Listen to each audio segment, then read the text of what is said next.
Get ready to hear the truth about America on a show that's not immune to the facts with your host, Dan Bongino. Welcome to the Dan Bongino interview show on the weekend. I'm ecstatic, excited. I've been about all our interviews, but this one I'm really looking forward to. Now, as you know, I record these pre and post to the show after the interview so I can tell you what's coming or give you an idea what's ahead. This interview is going to blow your mind with former New York City Mayor and personal attorney to the president, Rudy Giuliani. We cover a bunch of material on here. Some of it, I promise you, is going to open your eyes. Some of the answers even surprised me. They are explosive. We address everything from the beginning, so a personal story about me and the mayor, to his time in New York cleaning up the city and his war on crime and how specifically it worked. But then we get into Spygate, where he has some very interesting thoughts on that in the IG report. And then, ladies and gentlemen, the coup de grace, the mayor's our back and forth on Ukraine, the activities of Joe Biden, what he calls the Biden crime family in here, are just going to really bake your bagels. Don't go anywhere for that. And at the end of the show, don't forget, I'm going to tell you, you're going to love next week's interview too. At the end of the show, stay tuned. I want to tell you who next week's interview is going to be. You're going to love this one too. So don't go anywhere at the end of the show. Today's show brought to you by our friends at Policy Genius since January 2020. The year 2020 shows up a lot in science fiction. A lot of people predicted that by now we'd be teleporting to work or living on Mars. And those predictions, of course, were wrong. The truth is, we'll always get the future wrong, which is why you need to get life insurance right. That's where Policy Genius can help. Policy Genius makes finding the right life insurance a breeze. In minutes, you can compare quotes from the top insurers to find your best price. You could save $1,500 or more a year by using Policy Genius to compare life insurance policies. Policy Genius. Once you apply, the Policy Genius team will handle all the paperwork and red tape for you. Policy Genius doesn't just make life insurance easy. They can help you with the right home, auto insurance, or disability insurance too. So if your science fiction dreams for 2020 still haven't become science fact, don't get discouraged. Get life insurance. It takes just a few minutes to find your best price and apply at policygenius.com. Policygenius.com. Policygenius.com will always get the future wrong. Better get life insurance right. All right, today's show also brought to you by our good friends at ZipRecruiter. We use ZipRecruiter here at Bongino Inc. We needed ZipRecruiter because we had a really tough time finding qualified people. No longer, thanks to ZipRecruiter, it's a new year. It's the perfect opportunity to take your business to the next level by hiring the right people.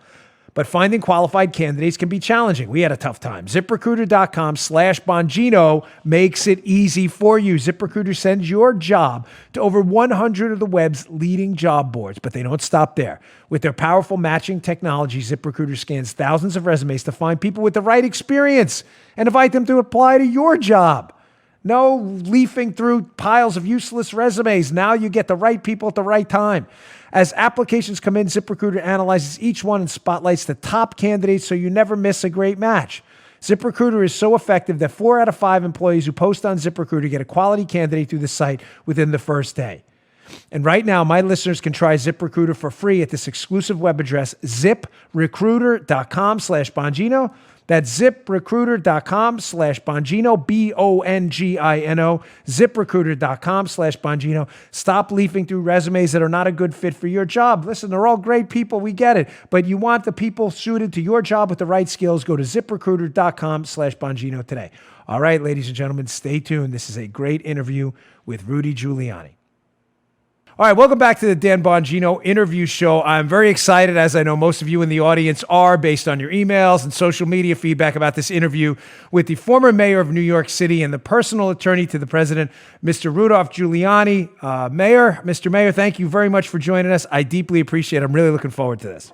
Well, I look forward to it, too. Well, Happy New Year.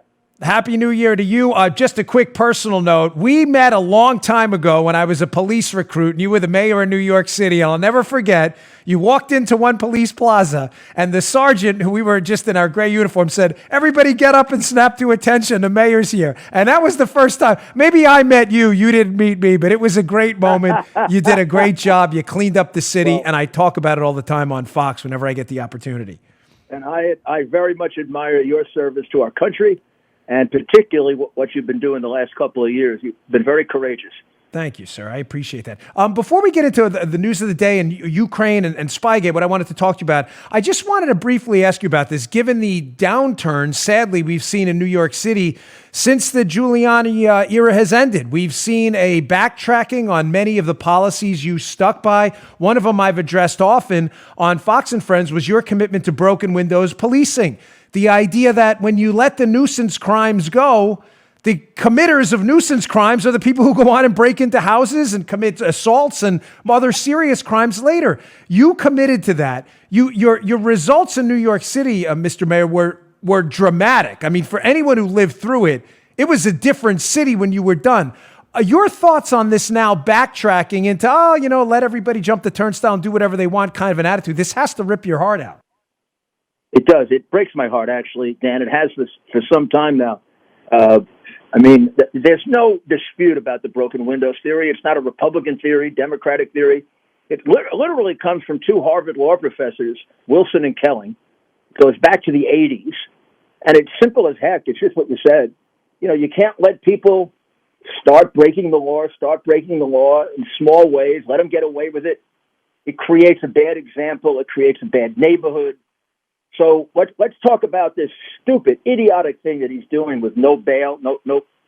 One of the problems I faced, and you know this from the streets, when I was a U.S. attorney, I came in as U.S. attorney and was selling drugs all over the Lower East Side. Every drug dealer would get caught. 4 hours later, the drug dealer was back selling drugs again. Yep. First of all, every kid on the block figured this is a great way to make a living, right? Yeah. You make a fortune. 4 or 5 weeks in a row. You get a 4-hour little drive downtown, and you come back. They were also convinced the cops were getting paid off. How could this happen? That you'd only be gone for 4 hours. Yeah. So we started Federal Day. I did that under Koch when I was U.S. attorney, and we turned around drugs within 3 weeks on the Lower East Side. Wow! Except they escaped. They escaped up to Washington Heights. So when I became mayor with Bratton, we did a comprehensive program. We set up CompStat. We did it scientifically. We measured it. And the broken windows theory was part of it. So if you got caught at a turnstile, we fingerprinted you. We put you in overnight. Number one, it stops people from doing it. And number two, half of them have records. The first thing that happened when we started doing that is Bratton came into my office. He said, the first 3 weeks, we cleared 400 warrants. Wow. Just by catching those guys, we had 400 warrants that range from, not paying child support to murder, right? Right. And then we had a serial killer. This guy killed somebody in Lower Manhattan. Then he killed somebody in Midtown. And then he tried to kill someone on the east side by the river. The woman fought him off, and we got a fingerprint. We matched the fingerprint to a guy who had jumped a turnstile 4 weeks before. If we hadn't caught that guy, that'd have been another son of Sam. You know what's astonishing, Mr. Mayor, that nobody thought of this before you guys. I mean, the idea, when you say CompStat for the audience, if you're unfamiliar, that was an abbreviation for computer statistical modeling. And I remember being a police officer, and again, Mayor, the police commanders who were good, but they weren't used to that. And I'll never forget sitting in Patrol Borough, Queens North, and everybody was in a panic because they had to go to a CompStat meeting, and nobody had ever been called on the carpet when people put up the laser pointer and said, "Hey, we looked at the computer data, and there's been 4 robberies on this corner. What are you doing?" The commanders of the precincts would be sweating bullets because they'd never been questioned about any of this before. That was the product of Jack Maple, That's who right. was Bratton's assistant in transit. He used to keep records, detailed records of all the transit arrests. But of course, you couldn't do that with 77 precincts. And I used to be in charge of the FBI crime statistics in the Reagan administration. And it used to drive me crazy, Dan, that we were putting out the crime statistics 6 months after it was over. I used to say to myself, too bad these couldn't be used like in a business. See how you're doing in the middle of the year and correct it. So we sat down and talked about it. We didn't even really know what a computer was at the time. And one of the cops said, "We could put this in a computer." And Jack actually said, "If you put it in a computer, I'll send my guys around to the 77 precincts to pick it up." And the police officers say, you don't have to do that. We can transmit it by telephone. And we all started laughing. Want to give you an idea of how long time ago it was. And this system, I would say there are 5 things that are responsible for reduction in crime. But this system, I started it. Bloomberg used it effectively. By the time both of us were finished, crime was down over 80%. 80%. Oh, the city was a remarkably different, and I'm not sure the general public understands what a sea change in policing that was. I know, unfortunately, given the sad political nature of just about everything these days, you wouldn't think fighting crime would turn into a partisan issue. It's just sad that people, given the political environment, have insisted on attacking you and have forgotten really what you did in New York became a model all over the country. But I just want to get there because it's just people forget that you were involved. I wanted to get your reaction given what happened in the current events yesterday. President of the United States, thankfully, making another strong move, showing he's not one to be tussled with. But given your history, obviously with 9/11, what you're known for, your incredible response post 9/11, heroic leadership as a mayor of New York. The killing of Soleimani is just a transformative moment in foreign and, frankly, in domestic policy, too, fighting terrorism. And it's just incredible that the Democrats can't seem to just celebrate what is an unabashedly good moment for the United States. I try to avoid attacking anyone based on lack of patriotism, and I'm not going to do that. But if you can't see the destruction of this man as something like the destruction of bin Laden, I have a personal issue with him beyond the fact that he killed many of our soldiers. He also executed many of the Iranian refugees that I work with, and 3,000 of whom I got out of Iraq into Albania because they were being killed by Soleimani. These were people who were against the regime. They had taken refuge in Iraq. When we were there, we protected them. The U.S. Army did. When we left, because feckless Joe Biden couldn't do a status of forces agreement, we stupidly pulled all our troops out, and these people were like sitting ducks. Soleimani would go in every 3 or 4 weeks and kill 2, 3, 4, 5 of them. The man is a monster. He's a living, now dead monster. And these people have impact. They're bigger than life. They're particularly to these deranged terrorists. You lose somebody like this, he can't be replaced right away. If Hitler had been taken out in the first couple of years, I wonder if anybody else could have put together Nazi Germany. Sometimes there are people that are one of a kind for goodness. The people that are one of a kind for evil. Yeah. The operational knowledge contained in his head was devastating and would unquestionably have led to the deaths of thousands, if not tens of thousands and more people. I wanted to get your reaction. I knew it would. Yeah. And, as the Iranian government in the next couple of years, and it may be closer than we is going to have to make a decision about what they do about the protests. Because the protests, although it's not covered by our corrupt press, the protests there are getting worse and worse. I have very good source in Albania for that information because of the dissident groups that I work with, and the protests are getting worse and worse.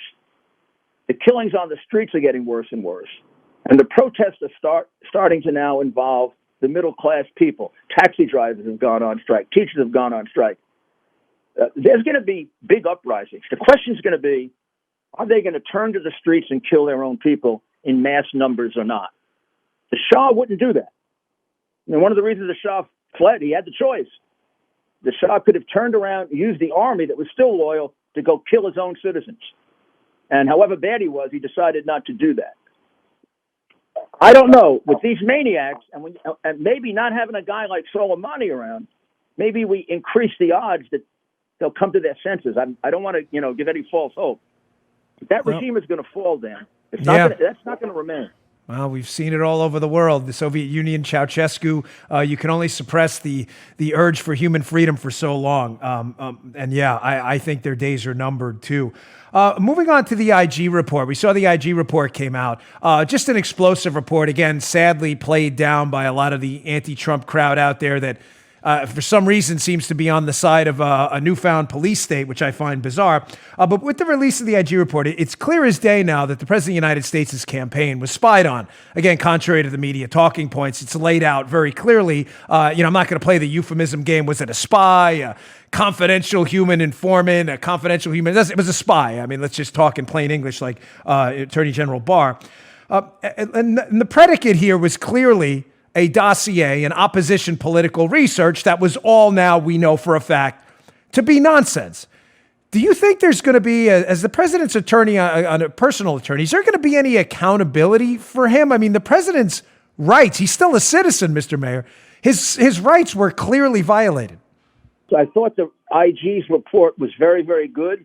Well, I don't think he came to exactly the right conclusions. I do not understand how you can engage in that kind of conduct and not have the intent to harm the election, not have demonstrated prejudice and bias. I mean, how do we demonstrate prejudice and bias? We demonstrate it by what we say and what we do. So what they were saying is, we hate Trump, we want to destroy Trump, we want to prevent him from being president. If he becomes president, we want to take him out as president. They lied, they cheated. If you read the Steele dossier, I bet the first time you read it, Dan, after 3 pages, you started to laugh. This was not written by a intelligence professional. Right. It wasn't even written by the National Enquirer. It was so bad. Right. It's a piece of complete garbage. Yeah. I helped to start the FISA court with, believe it or not, Joe DeGenova. And I probably read some of the original FISA warrants when we were in the Cold War. And we took this thing almost like monks, like a sacred duty.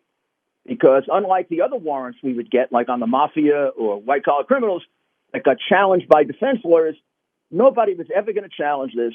And we could just come right into your bedroom and photograph you, take away all your privacy, basically take off all your clothes. And we treated it, everything had to be checked out. Everything had to be corroborated. When he said it wasn't verified, when Comey said that, my first reaction, Comey worked for me, was, hey, jackass, it wasn't verified because you didn't verify it. Right. There were facts to verify right on the face of it. There's a specific date that Cohen was supposed to be in Prague. If that were me, I would have pulled that date right out. I said, hey, guys, we got something to verify. Then they claimed there was another transaction at the consulate in Miami. Oh, boy, we got another one to verify. Well, if they had verified either one of those, they would have found out there's no consulate in Miami, and Cohen's never been in Prague. Even the State Department figured that out. Kathleen Kavalek knew there was no consulate in Miami. She wasn't even an investigator. She wrote in her notes, no consulate in Miami. This wasn't complicated to show that this thing was total bunk. I don't know what has happened to the concept of reckless disregard for the truth as proof of intent. I used it a lot as a prosecutor. They use it a lot on white-collar criminals. They got a lot of business people in jail for rather tenuous knowledge.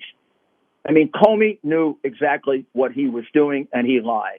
And he perjured himself, and it would be a shame if he got away with it. Yeah. The guy is a slimeball liar. Oh, the worst. No, I agree. Him and Brennan, I always go back and forth who was the worst operator in this case. Some of the... Sorry, go ahead. The other point that wasn't made by Horowitz is, we should actually expect a little bit more verification when we're dealing with a presidential candidate. I mean, this is a very serious thing you're doing. Right. Investigating a presidential candidate. I mean, they want to impeach President Trump for this ridiculous conversation with Zelensky, which they say is going to affect the 2020 election, which is ridiculous. It had nothing to do with the 2020 election. That investigation was intended to affect the 2020 election. They leaked the Black Ledger in August of 2016, and I have two witnesses who say the guy who leaked it said, we're going to now destroy him. They thought they were going to take him out before they thought when they put out the ledger of Manafort getting the bribes, that was going to end Trump's campaign. Because, there were many things they thought would end Trump's campaign, and he proved to be very resilient. You're talking about And the then Ukrainians that leaked that, to be clear, right? Because that's as far as I was going to go next. The Ukrainians, first of all, the Ukrainians didn't do it on their own. Right. The Ukrainians were asked to do that, Dan. Yeah. They were asked to do that by members of Obama's staff Right. and a member of Biden's staff. It was done in the White House. Specific date in January. There are two witnesses to that. Wow. There's another witness who met with Shalupa, who works for the Democratic National Committee. And she told this Ukrainian official, get me all the dirt you can get me on Trump, Trump Jr., and on Manafort. She said, I'm getting plenty, and I'm turning it over to Issakoff. We have a text in her own writing on May 3rd of 2016 explaining to her boss, the comms director of the DNC, that she's getting Ukrainian dirt and turning it over to the New York Times, and she predicts that the Black Ledger is going to show up at the end of the month. This is like, I could have given this case to a first-year prosecutor in the U.S. Attorney's Office, and they'd come back with convictions on every count. I mean, isn't this the very definition, Mr. Mayor, of foreign collusion? Operatives who had worked with the DNC in coordination with the prior presidential administration, working with representatives of a foreign government and asking them to impact the election? I mean, what am I missing here? This sounds like foreign collusion. What you're missing is a press that has corrupted things so badly that our law enforcement systems at the very top are afraid of being criticized, Dan. They're afraid if they take on this Biden case, they're going to be criticized. Biden's bribery case is as clear as the nose on your face. I've prosecuted many bribery cases. It's hard for me to think of one with stronger evidence. You got a confession, you got 4 witnesses, you got documents, you've got money laundering up the you-know-what that you can trace in a minute. I mean, I swear to God, I could prosecute this with my eyes closed.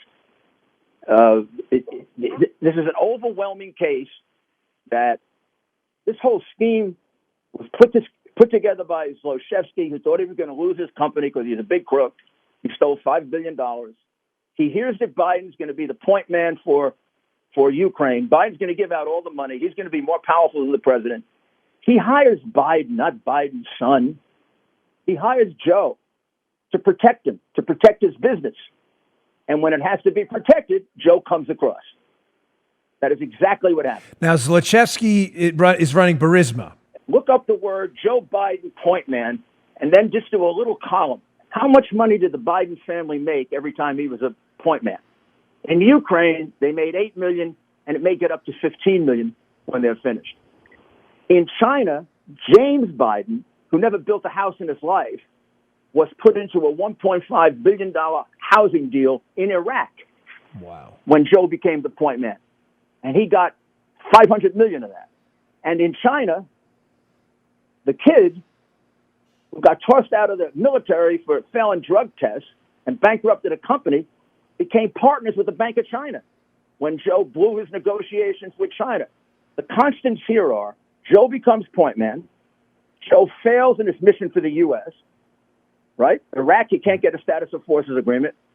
Ukraine, he can't do a damn thing about corruption except contribute to it. And China, he can't get rid of the Chinese and the Sakhalin Islands or get the tariffs reduced. But in each case, the family, the Biden, I would call it crime family, made millions and millions of dollars. To me, it's a racketeering, a RICO case. Now, Mr. Mayor, these stories, some of them were covered before Joe Biden was running for president. Now, granted, with a slant, obviously, towards protecting him, but I've been covering, I have a different source from a long time ago that had been pushing stuff to me on Ukraine, suggesting how awful it really was, and the source was accurate.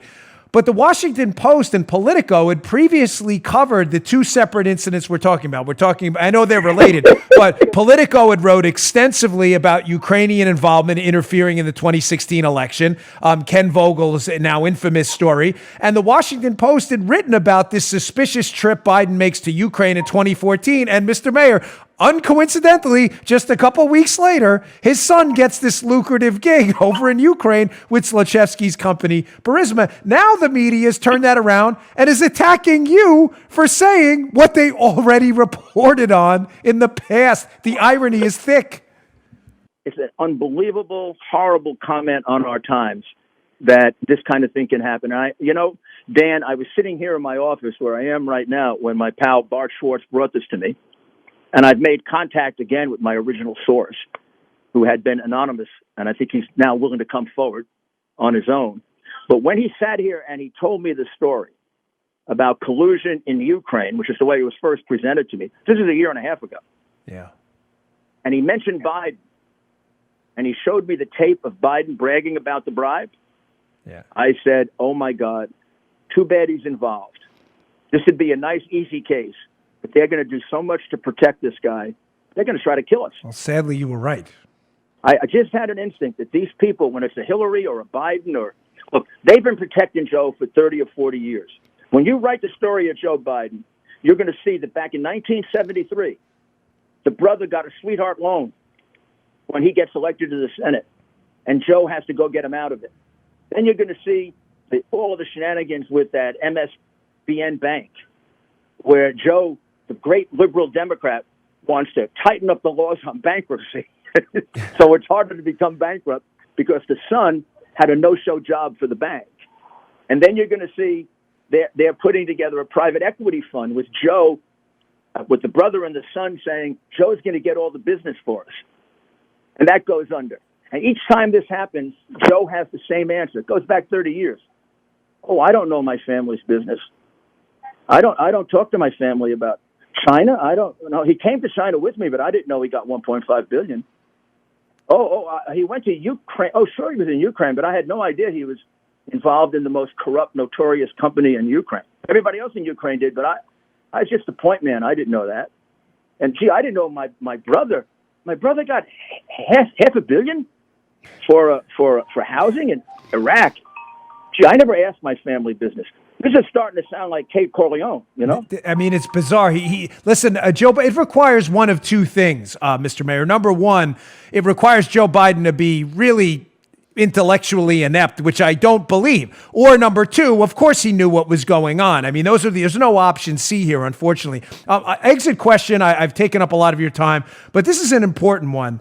I'm just going to leave it open-ended. What exactly was Marie Yovanovitch, our former ambassador to Ukraine, up to over there? And let me preface this by saying this is a little personal to me because I appeared on this, whatever you want to call it. I don't want to be overly dramatic, but watch list or keep an eye on these people list that apparently was being run by some people in Ukraine who were concerned about my commentary when I, like you, was trying to expose the malfeasance in Ukraine. What was Ambassador Yovanovitch up to over there? Well, she was put in under Obama, put in on the recommendation of George Soros, just like a lot of them were. Soros had deep hooks into that embassy, including George Kent. She basically ran it as an outpost of the Democratic National Committee. During the election, the joke in the Ukraine was that it was a Hillary for Clinton campaign office.